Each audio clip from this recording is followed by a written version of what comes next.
중국 관영 매체가 스가 요시히데 차기 일본 총리에 대해 미국과 중국 사이의 기회주의자라는 평가를 내놨습니다.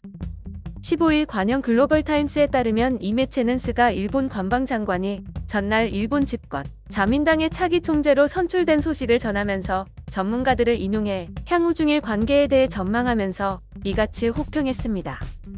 옌더구이 상하이 국제문제연구원 아태연구센터 부주임은 일본은 항상 미국에 충실한 추종자였다면서도 미국 대선 전의 불확실성 속에서 일본이 미국의 대중국 압박 전략에 일방적으로 기울어지지는 않을 것이라고 분석했습니다. 그러면서 일본은 신종 코로나 바이러스 감염증 이후 경제 회복을 위해 중국과의 건전한 경제 관계가 필요할 것으로 봤습니다. 다즈강 헤이룽장성 사회과학원 동북아 연구소장은 안정성이 양국 관계에서 여전히 최우선 순위일 것이라면서 올해 코로나19 상황에서 중일 관계에 미묘한 변화가 있었다고 말했습니다. 그는 홍콩 국가보안법, 코로나19 기원, 대만 문제, 센카쿠 열도 영유권 등을 둘러싸고 중일 간의 이견이 있다면서 일본은 공업망에서 중국에 대한 의존을 줄이려 노력하고 있다고 지적했습니다. 이어서 중일 간 이견이 일부 영역에서는 효과적으로 관리되겠지만 센카쿠 열도 등 일부 영역에서는 점차 확대될 것이라고 우려했습니다.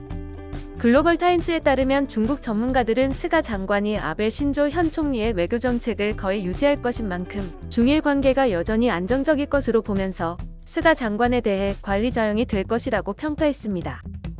전문가들은 일본의 대중국 입장은 전반적인 미중 관계와 현실적 여건에 기반한 일본의 국익에 따라 대략 짜여지는 만큼 스가 정권이 아베 정권과 비교해 대중국 태도에 다소간 변화가 있더라도 근본적으로는 변화는 없을 것으로 보기도 했습니다.